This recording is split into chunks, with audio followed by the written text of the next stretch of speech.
If you enjoyed today's story, please consider subscribing to this channel, where a new original sci-fi audiobook is uploaded every Thursday morning. Thank you for listening. The Chameleon by P.E. Rowe. The fallow Cathaway was a trap.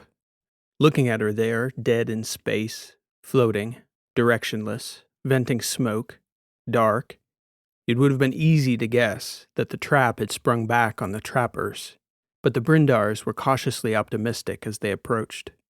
Edie Brindar was the mastermind behind the plot to ensnare the forces that had been raiding shipping vessels in the border systems, though she might not have wanted to lay claim to that title in the moment. Until they boarded her and saw what was what, the team had no guess as to the state of their bait ship. Of course, they were optimistic, after nearly 2 years of routine runs and a handful of false alarms.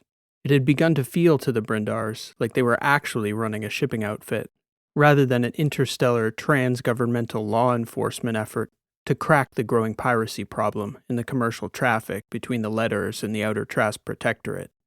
After so many months, their own eyes could now confirm it. The fallow Cathaway had finally been hit.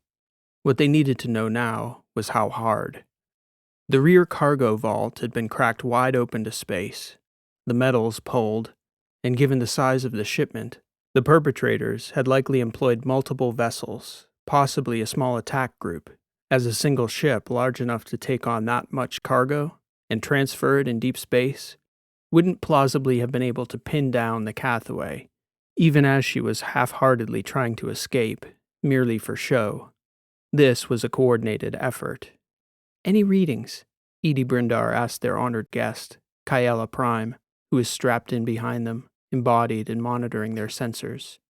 "There is nothing," the Prime AI stated. "They must have pulled everything. We can assume the Cathaway is now a husk." "We hope he's okay," Del Brindar stated. "You know we'll do everything we can." "He insisted," Kyella stated. "Boggs is stubborn." "And resilient, no doubt," Edie stated. "You have no idea," Kyella replied. "Even if I had the capacity to worry my friends, I assure you, I wouldn't be worried." "Atmosphere?" Del Brindar asked. "Doubtful," Kyella stated. "I should go. It won't be more than a few minutes." "Set us up a feed?" Del requested. "Presently," Kyella stated, unstrapping her body and heading for the starboard airlock. They watched as Kyella prepared for the walk. The Brindars were a little surprised when she dressed in one of the spare suits adjacent the airlock, but after discussing it, they supposed the extreme cold of space would do Kyella's artificial body no favors, even as it was unlikely to do her unique mind any harm. She was shockingly skilled in astronautics, completing the short flight between ships with a powerful vault, a quick burn of her suit's thrusters, and a flipping rebound off the inner cargo hold's wall that was enough to make any gymnast jealous. And then she stuck the landing on the inner hatch as though she were magnetized. True to her word, it took Kyella only 7 minutes from their flight deck into the fallow Cathaway's lower quarters. The feed illuminated a series of empty corridors and rooms, which Kyella negotiated with similar ease to the transit between vessels. "No atmosphere," Kyella reported. "I'm getting troubling thermal readings from the lower sections. It's a good thing we got here when we did." "The reactors?" Edie asked. "They must have intended to blow them," Kyella stated. "Likely with as little charge as possible." "Why waste it on a dead ship?" Del stated. "Indeed," Kyella said. "I estimate we have about 40 minutes. Though from the look of the place, it won't take nearly that long to collect what little they left us." "Boggs?" Del asked. "Stand by," Kyella said. "Heading to the bridge now." The Brindars watched the feed as Kyella pumped the door hatch and manually opened the bridge doors, revealing a sorry state of things. It wasn't unexpected, but it was still a shock. Every last panel was open and picked clean, wires and clips exposed beneath the wall frames. And there, in the midst of the floating scraps of metal and broken glass, was the body of Boggs, the Prime himself, as lifeless and inert as the busted-up freighter. "Clicking away," Kyella announced as the video feed went black. "For security purposes." "Explain, please, Kyella." Edie Brindar asked. A Prime's processor is a piece of technology we strive to keep a closely guarded secret for these very circumstances. They'll likely think they've done Boggs in. I'll be the judge of that. And shortly. They listened intently as Kyella examined her partner. Well, they've opened his head like a clamshell, she said. Oh, old friend, what have they done to you?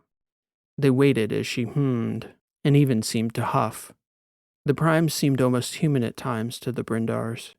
There's considerable damage, Kyella stated emotionlessly. They likely thought this was sufficient to destroy him, and probably figured that if it wasn't, the imminent explosion would. The reactor? Edie Brindar asked. Precisely. Can he be salvaged? Del Brindar asked. He's not a cargo ship, Mr. Brindar, Kyella answered. His mind should be intact, though I'll need to completely reconstitute his body. It's a total loss. How much he remembers is likely a function of how soon they destroyed his cerebrum after boarding. Any sign of the other bots? Negative, Kyella stated. I'll have a cursory look around for anything useful I could pull in the next few minutes, but our window is closing. Thermals show temperature rising below the cargo hold. I have your readings, Kyella stated. I'm well aware. I have Boggs now as well, and am on my way out. Stand by to put some distance between the two ships as soon as I board. Kyella had control of the situation, far better than the Brindars realized. She arrived in their starboard airlock, seemingly empty-handed. She told them, nearly to the second, how much time they had before the reactors and the fallow cathaway went critical. She suggested a bearing that set them on a course for the outer betas, where she and Boggs had a robotics lab prepped, so that Kyella could reconstitute her fellow Prime. The ship had been a total loss. Whatever data they'd hoped to collect from the fallow cathaway was either stolen when the pirates had stripped the vessel, or would soon be lost when she blew. They'd expected no less, though. This criminal cartel wasn't careless. Primes didn't concern themselves with chasing petty criminals.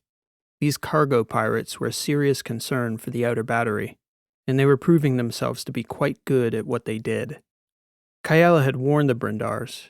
Reconstituting a body for Boggs from scratch would take her weeks, if not months, and she would not be pulled away from that task to help in their pursuit of the pirates. Edie Brindar wasn't about to refuse the help of the Primes for any reason, though. She'd also given the Protectorate a long timeline, and the lettered system's Interstellar Union no timeline at all. They'd both opted for a private military contractor agreeable to both government unions, as tensions had been growing along the inner boundary systems, and for the first time in their hundreds of years of peaceful coexistence, conflict seemed possible if the parties weren't careful. The Brindars were a careful choice. The Primes were an added bonus. Edie Brindar was more than happy to give Kyella her time to work. The Brindars returned to monitoring incidents in the common commercial lanes between the betas and the alphas, focusing closely on the barrier worlds on the letter side of the Trask Protectorate. That was where most of the ships were getting hijacked. The predictive models, still, were failing. Presumably because the pirates had the same information as the carriers did as inputs. They never hit where and when they were supposed to, and by the time the Brindars realized they'd struck again, they were long gone, along with the merchandise. They will be caught, Edie Brindar consistently told system governments and the representatives of the Letters Union and the Protectorate. It was less Edie's personal conviction than the reality that neither government had any better solution, as they understood that taking matters into their own hands would raise tensions along the lines. The individual shiprunners were more concerned than their governments. Stories were spreading throughout the barrier worlds. These pirates were without mercy.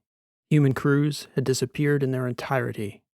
Nobody knew whether they were dead, abducted, or had been absorbed into the pirate fleet. Hundreds of capable engineers, pilots, and ship hands. As they waited for word on Boggs, the Brindars fell back into the old pattern, waiting for word of a strike, only to arrive too late to be of any help, and then learning what little they could from the husk of a ship or debris field left behind. It was nearly 4 months before Kyella pinged. He's awake, she told the Brindars. We are ready to be picked up at your earliest convenience. When they arrived at Kaela's makeshift robotics lab, she had already cleaned the place out, down to the tools and hardware she'd used to reconstitute Boggs. Brindar asked more out of curiosity about what had happened to the gear than to glean any information about the primes. "Melt it down," Kaela responded. "I suggest you inquire no further." It was the only time she'd gotten testy with either of the Brindars or their crew. Boggs himself seemed far more cheerful. "We have them," he told the Brindars. "They are far more sophisticated than we'd guessed. They are more trappers than hunters. Spiders, not wolves." The first indication of trouble for the fallow Cathaway had been a drop in communication several hours after Boggs detected a mysterious sound on the hull that he was never able to investigate to his satisfaction. Before he had gotten to the bottom of that little puzzle, comms went down. Shortly after that, the sublights began to lose power. Then, more little bumps against the hull, and a gradual decrease in power. Mines, Boggs suggested, most likely derived from a TRASP innovation in the Medi-Austin system. The TRASP cloud harvesting operation at Medi-Austin, Boggs explained, used a unique kind of space mine that was designed to catch empty automated ships returning to the system to reload. But Medi-Austin's unique combination of electromagnetism and radiation often resulted in ships spiraling out of control and eventually losing power and going missing. The pirates had adapted these small, nearly indetectable mines to act as a kind of net. Rather than catching and redirecting ships that had gone out of control, they were catching functioning ships and shutting them down, pulling them into their web. And, much like a spider's web, Boggs explained, the more the fallow Cathaways struggled against the power drain, the more she entangled herself.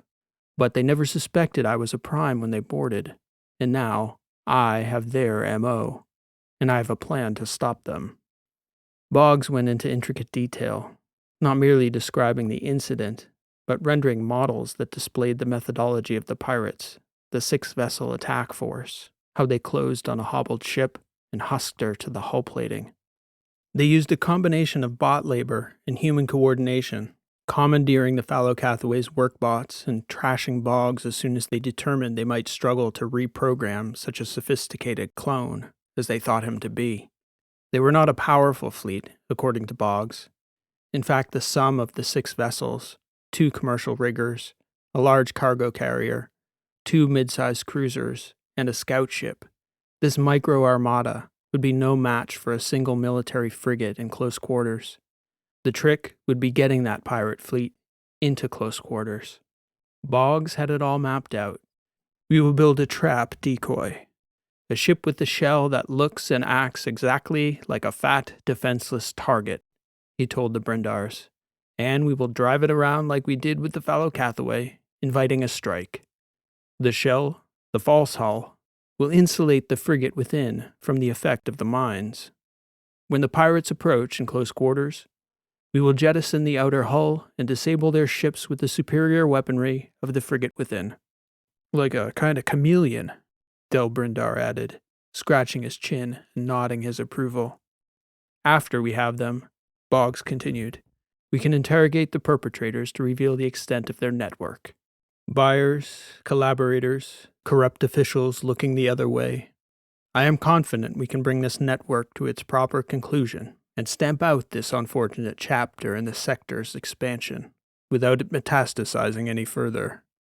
What were these pirates like? Brindar asked Boggs. What do you think was motivating them? In a word, they were professionals, Boggs replied. Task-oriented, calculating, and singularly focused on the acquisition of cargo. I believe they were motivated by greed, one of the simplest and oldest of human motivations. Kaela grimaced. You disagree, love? Boggs asked. Tell me again there's simplicity in any human motivation, Boggs. Please, start at the simplest part. Well, we shall see, perhaps, when we catch them, precisely how complex they are. In a way, it was fortunate for the Brindars that the pirates had destroyed the fallow Cathaway. It was much less of a challenge to ask the interested parties for a new ship, with the old ship absent from the picture. They needed a frigate and a framing team. Even an old ship would do, Boggs insisted. The fight would be the easy part. The difficulty would be happening upon the spider's web again. The Brindars approached the Trasp. It wasn't simply that they had a more robust collective of patrol vessels designed for the public defense, but Boggs had an engineering challenge to put before them, and nothing was quite so compelling to the Trasp than a problem to be solved with some combination of ingenuity and metals. A ship within a ship that needed to look like a different kind of ship. That was a request no Trasp shipwright could pass up. Even the politicians, pragmatic and parsimonious as ever, grinned as they protested at the expense. A necessary showing of their careful stewardship of public funds, followed by a quick approval. Worth it, ultimately, they declared, as long as it removes a growing threat permanently. Boggs assured them the plan was both sound and well worth the cost. The Trasp repurposed an aging frigate for the Brindar group and assigned them a berth in the Mitrakol shipyard orbiting Loris, far enough into the inner half of the Protectorate that they could safely work on their clandestine project without word getting back to the lettered systems. The Brindars spent the months their Chameleon was being constructed, flying between Mitrakol and the outer lettered systems, where the pirates had been active, hitting several large shipping vessels, each of which were laden with rich assets, bots, both consumer and commercial grade, industrial equipment and computers, raw metals, manufactured nanomaterials, graphene, drones, and network satellites, all manner of valuables that could be moved in the outer systems for hard currency with little trouble. This made it somewhat difficult to predict what sort of runs they would need to undertake to give them the best hope of springing their trap. They spoke with several of the executives from the other cargo carriers running lines in the letters and indies to get a sense whether they had detected any patterns to the pirates' mode of operating. The answer seemed to be no initially, but Edie Brindar, convincing as ever, talked each of the executives into pooling anonymized data so Kaela could calibrate a predictive algorithm that would narrow the window in which their Chameleon would be hit. Still, it was largely a guessing game that would end only when luck dictated. When the work on the Chameleon was finally done, Boggs recalled the Brindars to Mitrakol to see the finished ship. It was a feat of engineering only Trasp shipbuilders were capable of bringing into being in such a time frame. When the Brindars arrived back at the Mitrakol shipyard, there wasn't a hint of the frigate Tusk. In fact, the Chameleon was so convincing that Del Brindar mistook it for the Christine Starlight, the heavy freighter the Trasp shipbuilders had been using as their model for the project. They'd even manufactured hull scrapes, several patches, and paint around the cargo doors that so accurately mimicked years of wear that Edie Brindar thought the shipwrights must have pulled the doors from a similar E-class freighter. The tour of the inside of the vessel was similarly impressive. She truly was a cargo carrier. Just like Fallow Cathaway 2, she would be expected to execute genuine cargo runs so as to appear as rich a target as possible. For this purpose, the Trasp had bisected the Chameleon into 2 breakaway cargo compartments that would be recoverable following the completion of the Chameleon's mission. The Brindars, the Primes, and the Trasp government oversight officials were all delighted with the end product. The only disagreement among the parties resulted from the lead engineer presumptuously entering the ship into the Trasp registry as the Chameleon, as everyone had been referring to her. I just figured that was what you were going to call her. We probably shouldn't give away the game in the name, the Trasp official stated when their tour was concluded. It's an odd name for a freighter. Chameleon's hide. Camouflage, Kaela stated. The chameleon metaphor was actually Del Brindar's framing as Boggs was explaining the concept. We considered that correcting Mr. Brindar on the mistaken animal behavioral model would be pedantic. There are far better models of aggressive mimicry, like the anglerfish or certain species of katydids. Speaking of pedantic, Del Brindar said, I believe what Kaela is trying to say, Mr. Brindar, is that the name wouldn't give the game away, so to speak, Boggs said. I quite approve of the name as registered. If anything, it may distinguish it and catch interest. Not nearly as much as the cargo she carries, Kaela added, which is principally what will draw our pirates to her. Chameleon it is, then, Edie Brindar stated. That's what we've all been calling her anyway. The Brindars took possession of the Chameleon and the TSP Tusk hidden within her. They were also given a small arsenal of tactical weapons, missiles, rails, strike bots, and a range of warheads, both designed to destroy and disable. A Trasp liaison officer also joined the already considerable force of well-trained mercenaries the Brindars commanded. Del Brindar, along with Boggs himself, and a pair of multi-use model workbots, would pose as the Chameleon's regular crew. From the moment they set out from Mitrakal, it was inevitable the Brindar group would meet the pirates out in the field. They were confident but uncertain, mostly about how long they would have to wait to enact their plan. The Chameleon was bound for the lettered systems, where she would pick up her first load and begin the long wait. Complacency during their long waiting game was the main adversary of the humans involved in the operation. Del Brindar, aboard the Chameleon, was the leading candidate for most board by virtue of his isolation from human companionship. Offsetting this, though, was his responsibility for the cargo logs, a job a law officer like him was having to learn on the fly. He did visit the Tusk regularly as well, taking regular meals with Edie, fully prepared to fly out to the Chameleon's bridge on the sound of first alarm. Edie did once ask Kyella how she and Boggs combated boredom on such a tedious mission. "We don't experience excitement the way you do," the Prime told her. "Thus, we don't experience tedium the same way either. We struggle to understand human valuations of many experiences other than by comparing like for like. What do you do with all the time?"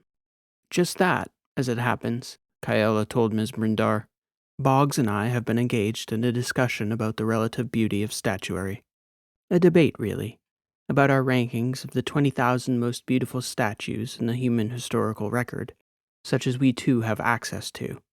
Doubtless many of the most beautiful works have been lost, either to history itself, or in our access to what history we know. Why 20,000? The debate over 10,000 got too contentious for either of our liking." The mercenaries, meanwhile, spent many hours trading secrets with the Trasp commandos on deep space combat and incursion tactics.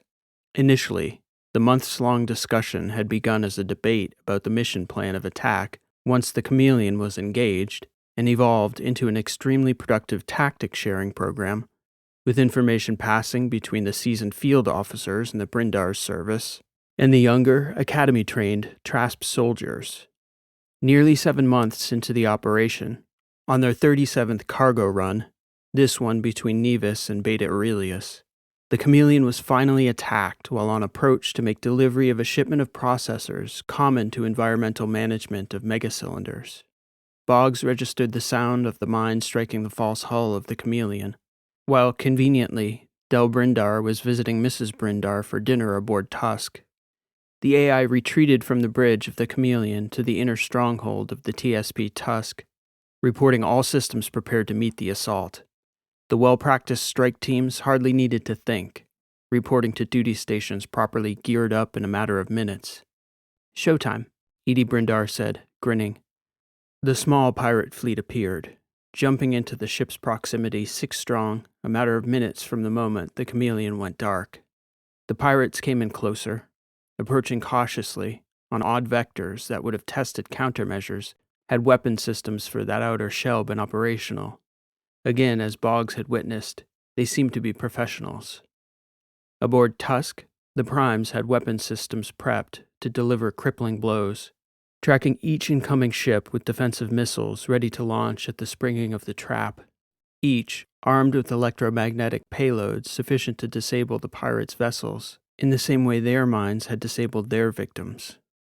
"Say when," Edie Brindar said to Kyella. "Allow us to do the honors," Kyella stated. They'd all watched the sims and trained for the moment. Thus, the only party surprised by the suddenness of the attack was the small flotilla of pirates. The Chameleon split in 2, an instant puff of fog engulfing the ship's interior. For a moment, it looked to the pirates like this freighter had somehow self-destructed into 2 clean pieces and a cloud of smoke. It happened so fast none of them could see the frigate or track the missiles in time to deploy countermeasures or deviate from course. All 6 were struck flush and overpowered by a massive surge of electrical energy. By the time they were all disabled, only then was the old Trask battle frigate Tusk visible, and she wasn't taking any chances. Kyella was surgical, targeting engine systems and taking out their attack cruisers with several large incendiary bolts, mercilessly opening their only capable offensive ships to space. Kyella brought the boarding parties around, depositing the strike teams on the pirates' hulls one by one, time being of the essence. The pirates were known to be deadly and well armed. Confusion, coordination, and exacting precision were among the force's most important advantage, and they executed their meticulously drilled battle strategies to the letter. Hulls were breached, sections of bulkhead electrified to shock the occupants, sections vented, stun grenades deployed, strike bots inserted to subdue resistors, non-lethal weapons used to incapacitate and capture. In 3 instances, when resistance with conventional weapons became heavy, targets were taken out quickly with incendiaries and lethal bolt rounds. All was going flawlessly to plan until the forward team on the second cruiser called back over the open comms channel. "We've got kids in here, Tusk. Be advised, there are children aboard." The operation had been set in motion, and the decision was to continue it as planned. Boggs and Kyella both calculated that aborting the assault team's strikes on the pirate vessels midstream would lead to greater casualties, including casualties on the Brindar's teams. Orders were given to minimize harm to the miners aboard the pirate vessels. Many of the Brindar's officers were current or former law enforcement, experienced in dealing with delicate situations endangering the welfare of children. The Brindars and the Primes took all 6 ships with only 7 casualties, all adults actively firing on their strike teams. They took no casualties of their own in commandeering the pirate fleet, and they were fortunate to have been attacked in a system where the laws were ambiguous enough the Brindars had options. They separated the adults from the children, bringing the bulk of the pirate fleet to the desert flats on Danisport and the boundary systems between Trask Space and the Letters. It was the first opportunity for anyone to interrogate any of the pirates in the syndicate, and, in addition to the pirates themselves, they'd managed to subdue 2 of the ships quickly enough that the pirates hadn't completely destroyed their navigation computers. It was a trove of data. They spent 7 weeks out on the plains of Danisport, meticulously collecting intelligence and combing through the data they gathered from the ships. They worked the pirates from the bottom up, so that by the time they sat to interview the fleet's leader, Dinar Macumber, they already knew the answers to the questions they intended to ask. "Why talk to me, then?" Macumber asked. They had him in the briefing room aboard Tusk, the Brindars and both Primes, the 4 of them seated across the table from Macumber like a committee. "More data is always better than less," Kyella stated. "Perhaps you will provide a perspective we hadn't considered yet." "Perhaps I will say nothing. From a law enforcement perspective, it is of no consequence to us," Boggs told him. "Your fate is sealed. Of the many jurisdictions that could claim primacy over your crimes, we have the final say where you will face military tribunal. The evidence we've collected is incontrovertible that you were the leader of this fleet, that you stole, abducted, murdered, and terrorized across nearly 100 systems on an industrialized scale. You will be tried and you will be executed. Your testimony is unnecessary." Macumber shrugged. The Brindars had predicted as much. He'd had weeks to come to terms with the state of things out in that makeshift desert prison camp they'd erected for the pirates. Hearing the obvious stated aloud was no shock to that hardened criminal. "All that said," Del Brindar stated, "it's possible we could make you more comfortable in the meantime." Macumber smiled. "So glad to hear you are concerned by my comfort. Warms the heart, mister. It's less about concern than willingness to negotiate for whatever you might be willing to share with us in your own self-interest. Do I strike any of you as a man concerned with comfort?" "You strike me as a man who enjoys taking from others," Edie Brindar said. "I have some idea about who you are." "You are warmer than your husband, Mrs. Brindar." "We have been discussing you," Kyella stated. "or rather the history of your kind and where you fit." "My kind?" "Pirates." Dinar Macumber laughed. "Pirates? Is that what we are?" "You suggest you're something different?" Edie Brindar asked. Seems that is exactly what you are. Macumber shook his head, laughing. Such a lack of vision. No imagination, you people. In fact, we have studied the historical patterns of piracy quite meticulously, Kaela replied. There's a considerable degree of variance in the behavior and economic and cultural environments that spawn such movements. In addition to a vacuum of formal power and an appropriate geographical playing field, so to say, there's also always a large underserved economic minority with low social upward mobility and usually a perception of oppression. Over the ages, pirates have ranged from libertarian rule breakers as privateers, even freedom fighters, to ruthless murderous savages who thieve opportunistically for financial gain and power.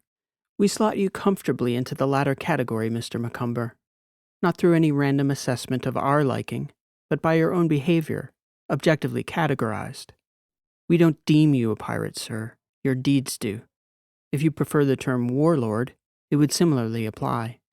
A warlord with spaceships, Delbrindar added. Macumber crossed his arms and laughed. As I said, a lack of imagination. I am no warlord, fools. I am a king. You still believe we don't know the extent of your network, Boggs stated. We know about your outpost, your burgeoning pirate world. You laugh, I suspect, only because you believe you still have hope.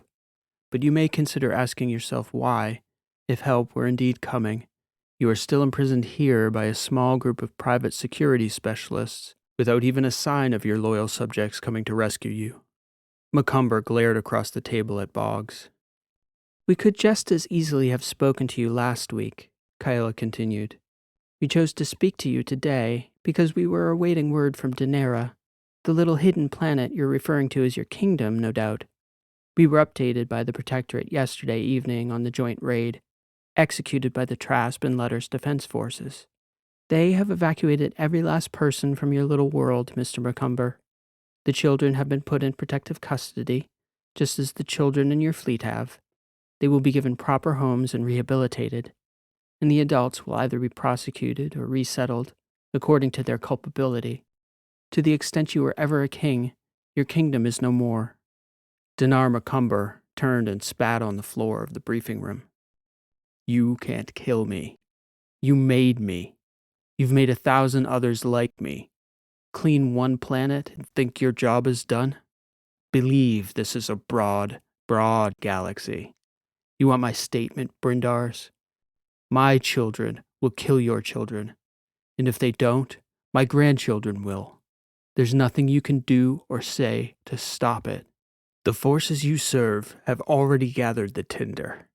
We will not suffocate in the smoke, and we will not die in the flames. One day soon, we'll light this entire galaxy on fire. Edie Brindar looked Macumber dead in the eyes. I'm going to be in the room when they put you to death, Dinar. I owe it to the families of the people you killed, the captains, crew, and passengers, and I'll tell them how you died like you lived, a scared coward who preyed on people who were weaker than he was, and then slinked away into the darkness. There's only one king in this galaxy. He doesn't murder, and he doesn't loot. Macumber turned his head again and spat. That was the end of the interview. The Brindars and the Primes remained out in the desert on Danasport till the various authorities from the Letters and Trasp systems arrived to take custody of the prisoners they were holding. During that time, they agreed that they should travel to Danera together to take a first-hand account of the outpost for their final reports. Over the course of those final weeks holding those pirates, there was much discussion among the 4 principal investigators and their junior staff about Dinar Macumber and the people who'd taken up with his forces. The word Delbrindar kept coming back to, the one he used in his final assessment, was unsettling. They were all left with a sense that something big had changed out there. More than economics, more than culture, more than collegiality among the growing systems in the letters and boundary worlds. Something about what they'd thought about humanity had been shaken. A warlord like Macumber had been an extinct specimen from a branch of humanity they thought they'd left behind. Yet somehow, across thousands of light years, and nearly as many thousands of years, here, again, was that same old familiar, yet now unfamiliar face. A haunting face, laughing at them, spitting on the floor, seething with contempt, even to the moment of his own execution. The reports from the Child Welfare Services, both TRASP and letters, spoke of a special kind of intransigence none of them had seen before. One former foster mother spoke of the 2 children she'd hosted as the nastiest, vilest, spittingest, bitingest, most foul-mouthed pair of human beings I've ever had the misfortune of meeting, and the elder of the boys was 6. The Brindars and Primes arrived on Daenerys to an eerie calm. Heat ringed that shadeless world with a special sense of unrelenting hellishness. It persisted all day until the sunset. The Trasp had cleaned the place out completely. Every salvageable good those pirates had commandeered to build their kingdom had been stripped from the planet's surface and was on its way back to the systems to be auctioned to cover the cost for the pirate army's subjugation. All that remained of the once bustling renegade outpost, numbering the tens of thousands, were makeshift huts of stone and mud, and a great number of pop-up shelters in such poor shape they held no value. I cannot fathom such an existence, Edie Brindar stated. Where did these people come from? Neither Dell nor the Primes had a satisfying answer. Who knows what drives the minds of criminals? Dell finally said after a long silence. We've all seen enough crime in our lives to know. This was not a society of criminals, love, but something else. An entirely criminal society. How does such a thing come to be? There was a time in your development when such a society was the rule and not the exception, Boggs stated. It tells me something must drastically change, Kyella added. I will state as much in my report. This bodes poorly for the future stability of the sector. Suppression will only work for so long. Macomber was correct about that. After walking in the heat of the day through the remains of the main settlement, the foursome approached a large, open, circular courtyard that lay on the edge of the plains the pirates had used as their makeshift airfield. That was where the Brindars and the Primes had parked TSP Tusk for their survey of the pirate city. The dusty courtyard was a flat, dirt gathering place ringed by stones, in the center of which was a dark metal obelisk, slightly taller than the 4 figures inspecting it.